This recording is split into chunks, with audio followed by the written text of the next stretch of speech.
Merci de choisir Web Info Télévision pour vous informer. Mesdames et messieurs, bonjour et bienvenue dans cette nouvelle édition du journal. C'est l'heure de l'actualité sur Web Info Télévision. La communauté catholique de Goma est en deuil après le décès de Monseigneur Faustin Gabou, évêque émérite diocèse de Goma, survenu ce dimanche à l'âge de 94 ans. D'après une source proche du diocèse, l'évêque s'est éteint à l'hôpital Charité Maternelle à la suite d'une courte maladie.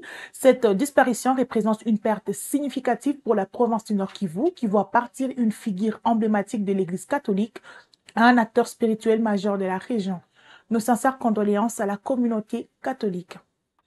Allant en Ituri, lors d'une marche d'endurance, le gouverneur militaire, le lieutenant-général Luboya Kachama Johnny, a procédé à l'inspection de travaux de modernisation de plus de 20 km de route. Ces projets salués par la population locale, reconnaissante envers un homme qui incarne la stabilité et la reconstruction de l'Ituri. Suivez ces reportages. Ce week-end, l'autorité provinciale s'est rendue personnellement sur terrain dans les rues et avenues de Bunia, chef-lieu de la province de l'Ituri, pour s'assurer du début effectif des travaux de la modernisation et d'asphaltage de plus de 20 km des routes exécutées par l'entreprise Good News.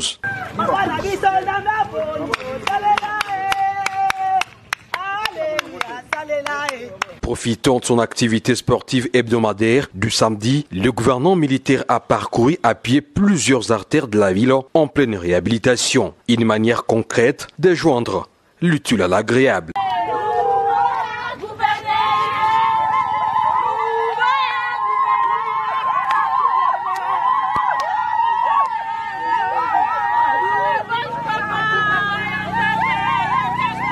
Moi, je me prépare pour aller d'abord là-bas au service.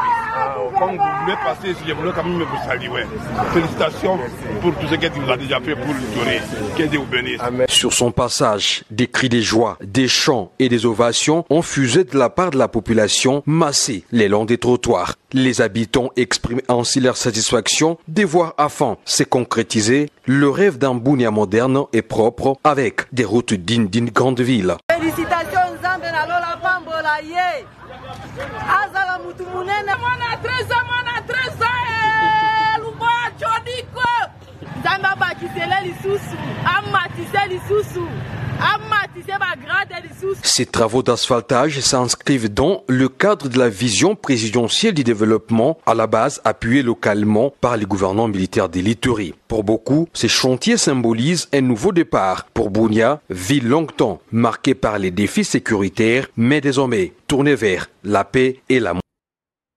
Poursuivant cette édition, le vice-président du Parti du Peuple pour la Reconstruction et la Démocratie, PPRD, Oban Minaku, a réagi aux accusations du plagiat visant le mouvement Sauvons la RDC récemment lancé autour de l'ancien président Joseph Kabila à Nairobi. Plus de détails dans ces propos. Qui m'a été adressée. La deuxième question qui m'a été adressée, je crois que c'est par Charlie, sur le plagiat. Vous savez, mon cher Charlie, nous aimons beaucoup, nous Congolais, caricaturer les situations. Nous focaliser sur, en réalité, des situations inutiles. Et nous prenons du temps, nous perdons de l'énergie sur ces choses-là. Un certain prophète, ou pasteur, ou bishop, ou archibishop, que sais-je, moi, j'ai été magistrat à l'âge de 26 ans. J'en sais quelque chose par rapport à certains qui se disent pasteurs ou prophètes. Pas tous, il y en a de très bons, mais j'en sais quelque chose de par des dossiers que j'ai gérés alors que j'étais encore très jeune. Bon, un certain pasteur aurait en son temps parlé d'une certaine dynamique sauvant le Congo. Amemaki Congo en motiwapi toebité. L'isolo sauvant le Congo et banaga neni ne suka neni nebi nangati. Et puis des compatriotes politiques, hommes d'État, se retrouvent et décident de créer un mouvement pour sauver la République démocratique du Congo. D'abord, il n'y a aucune confusion avec notre pays frère, à 7 minutes d'ici, le Congo-Brazzaville. Aucune confusion.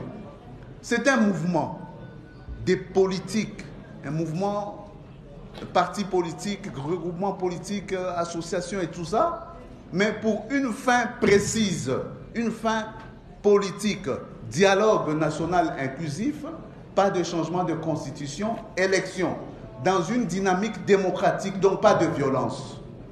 Malobakaka. Alors, vous avez parlé d'un plagiat. Nous perdons du temps, s'il vous plaît. Voilà ma réponse à cette question-là. C'est vraiment une perte du temps. Nega Ezalakao, Wenge, BCBG, Wenge, Werason, Maison Mère et tout. Beaucoup de sections à Masolo à Nimwana.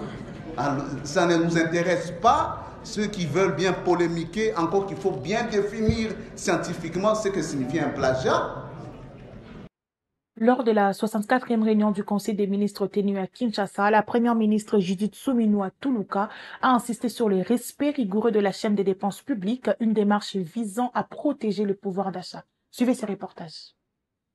Au cours de cette réunion du Conseil des ministres, la première ministre Judith Suminwa a insisté sur la nécessité de maintenir une rigueur accrue dans la gestion des finances publiques, précisant le fait que la stabilité de la monnaie nationale et la confiance des partenaires du gouvernement reposent sur le respect scrupuleux de la chaîne des dépenses publiques, sur une coordination étroite entre la politique budgétaire et la politique monétaire menée par la Banque centrale. Le porte-parole du gouvernement, Patrick Mouyaya, revient sur ces orientations de la chef du gouvernement.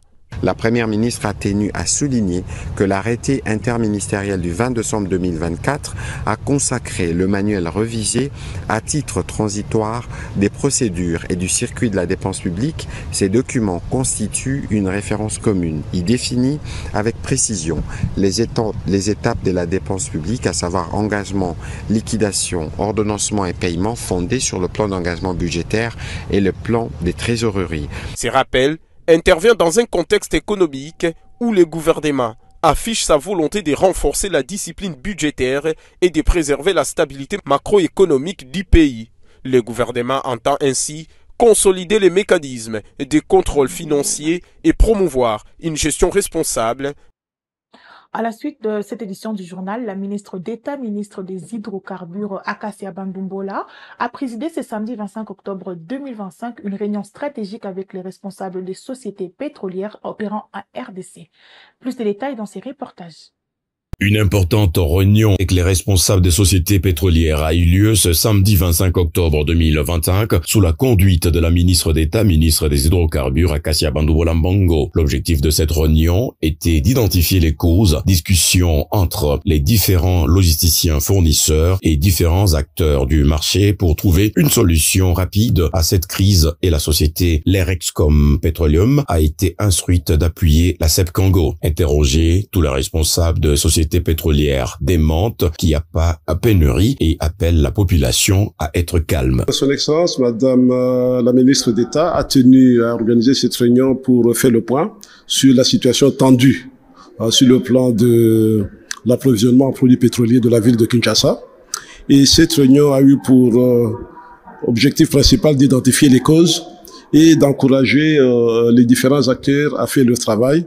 Il y a le problème de logistique notamment au niveau de la CEP et des autres sociétés comme le Lerexcom Petroleum. Le message a été bien reçu et chacun d'entre nous va faire un effort pour que la situation redevienne à la normale très très rapidement. La population doit faire confiance. La situation est sous contrôle.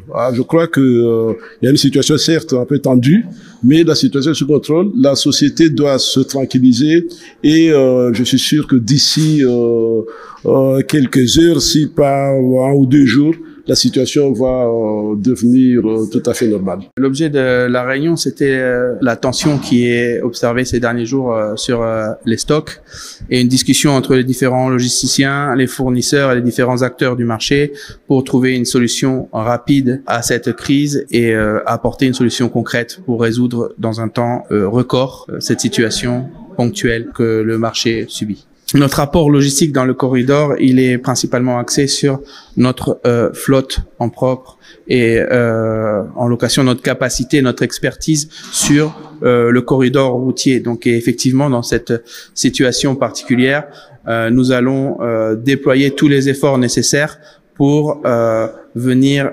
apporter concrètement cette expertise et cette capacité de transfert et de livraison pour résorber cette crise rapidement. Je pense que le mot d'ordre, c'est pas d'inquiétude, parce que effectivement, plus les gens sont inquiets, plus les stations sont pris d'assaut, et il n'y a pas forcément besoin d'avoir cet engouement immédiat qui met une pression supplémentaire sur l'industrie, sur la partie distribution.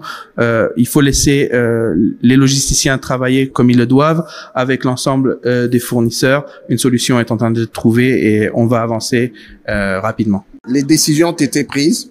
Nous pensons que d'ici demain, dimanche et lundi, la situation reviendra à la normale. Parce que déjà, au moment où nous sommes en train de vous parler, CEP est en train de pomper les produits sur les pipes. Donc, à Kinshasa, nous aurons réellement le produit, quitte à CEP Congo de distribuer. Nous savons qu'il y a un flux tendu, mais nous pensons que dans peu de temps, la situation sera normale. Nous demandons seulement aux Kinois d'être calmes. Les problèmes étaient simples. Nous voulons aujourd'hui combattre l'incivisme. Quand les gens se décident de perforer les pipes, ils doivent savoir que CEP mettra en arrêt les pipes. En mettant en arrêt, il y aura de la tension dans la ville parce qu'on ne saura pas pomper les produits à Kinshasa. C'est ce qui s'est passé. Mais du fait qu'on a détecté les problèmes, on a réglé. Maintenant, CEP a repris à repomper les produits à Kinshasa. Donc, dans peu de temps, nous allons rentrer à vaquer normalement nos occupations comme ça se faisait dans le passé. C'était un peu de trouver des solutions pérennes pour que non seulement quand ces genres de choses arriveraient, comment est-ce qu'on doit régler? Nous savons qu'il y a deux grands stockeurs ici à Kinshasa, il y a CEP, il y a les Rescom, et son Excellence a demandé que chaque stockeur fasse son travail, que les Rescom Petroleum amènent ses produits par camion comme elle devait toujours faire, et que CEP continue aussi à faire son travail, à pomper le produit sur les pipes, et qu'ensemble les deux puissent distribuer les produits dans la ville de Kinshasa. Cette réunion était nécessaire sous le leadership de son Excellence la ministre d'État. Nous avons, avec l'industrie, les autres partenaires, les logisticiens et puis tous les autres SOCOM, fait le point de la situation. Et bon, ce qu'on a vu dans la ville de Kinshasa aujourd'hui, c'est la conséquence de ce qui s'est passé sur le pipe. Ça nous a permis ensemble, au niveau de l'industrie, de faire une réflexion stratégique. D'abord sur qu'est-ce qui est solution conjoncturelle qu'on apporte tout de suite à la situation.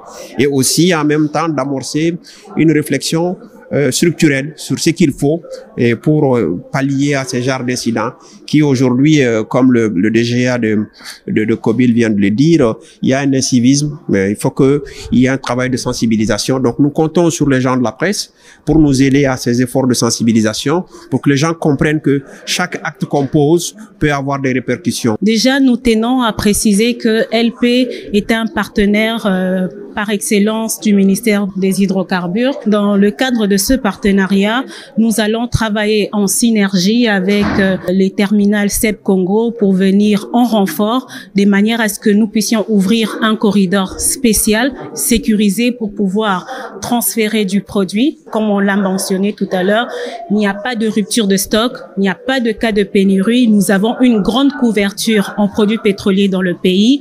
Il est juste question que nous puissions transférer ce stock de Matadi à partir d'Ango vers Kinshasa, Maluku ou encore vers le dépôt CEP Congo-Ville. Nous, pétroliers nationaux du bloc Ouest, nous nous sommes engagés à donner le maximum de nous-mêmes pour pouvoir accompagner le gouvernement de la République par rapport à assurer la permanence de produits dans les stations-service. Nous disposons d'une capacité pratiquement de 48% de distribution de produits. Donc, les stations que nous avons du côté ouest représentent 48% de toutes les stations que nous avons. Et puis, la capacité est relative et nous pouvons travailler avec le gouvernement. Et nous nous sommes dit que nous devons nous organiser pour voir comment nous pouvons mettre à la disposition de certains logisticiens nos véhicules pour leur permettre à ce que les convois spéciaux soient organisés pour prendre les produits de Ango à Matadi et pour les ramener jusqu'à Kinshasa. Signalons que depuis une semaine, la capitale de la République démocratique du Congo est secouée par un problème d'approvisionnement en produits pétroliers suite à un incident perpétré dans la nuit du samedi 18 au dimanche 19 octobre 2025 où les inciviques ont perforé la canalisation de produits pétroliers vers le dépôt de la CEP Congo de la ville. Et pour mettre fin à cette session d'actualité, à Kolwezi, capitale mondiale du cobalt, les routes secondaires sont dans un état critique. Plusieurs d'entre elles sont délabrées, rendant la circulation difficile pour les habitants. Un habitant s'est exprimé face à cette situation. Il a dit, je le cite, « Nous sommes victimes d'un gouverneur qui a cherché le pouvoir pour le pouvoir. Voilà les conséquences. » Fin de citation, suivez ses propos. C'est grave, très grave. Moi, je ne sais pas pourquoi on est en train de louer, de jeter des fleurs au gouverneur du Lualaba, Fifi Masuka. Je ne sais pas pourquoi, sur quels critères. Parce que quand vous regardez la route, c'est regrettable. C'est très dangereux. Les gens ne savent pas aller. Imaginez, je suis obligé de laisser le véhicule là-bas pour prendre la moto, arriver là-bas à la cérémonie. Ici, Kamassar, et c'est pas pour elle, si Kamassar, ce n'est pas Kologi. Pour ceux qui ont habité Kologi il y a longtemps, Kamassar, c'est à côté de l'Institut Mutoshi, l'école qui a produit beaucoup d'ingénieurs. Mais regardez la route, c'est dangereux ça. Moi j'ai peur des enfants. Quand la pluie va commencer, ils vont aller comment à l'école? Donc je demande à Kinshasa de faire très attention avec ce qui se passe à Kologi. Parce que nous avons l'impression que Kinshasa nous a abandonnés. Nous sommes victimes d'un gouverneur qui a cherché le pouvoir pour le pouvoir. Et voilà, maintenant les conséquences sont là. Sans projet, tout le monde à Kologi ne s'intéresse qu'aux mines. Mais les infrastructures sont par terre. Voilà. S'il pleut ici, au Kamassar, vous allez entendre sur les radios que non, on a ramassé un corps sans vie, des enfants qui allaient à l'école. Parce que ça, regardez vous-même, ça c'est regrettable, c'est inhumain. Comment on peut avoir un gouverneur qui s'intéresse qu'à son quartier et les autres là-bas maintenant ce ne sont pas les gens? C'est compliqué. Mais c'est dangereux ça. Regardez la population, regardez les enfants. C'est ainsi que nous mettons fin à cette édition du journal, mesdames et messieurs. Merci de nous avoir suivis. N'oubliez pas de vous abonner si ce n'est pas encore fait, mais surtout activez la cloche de notification pour être au courant de tout sur WAB Info Télévision. Prenez soin de vous et à très bientôt pour la prochaine édition.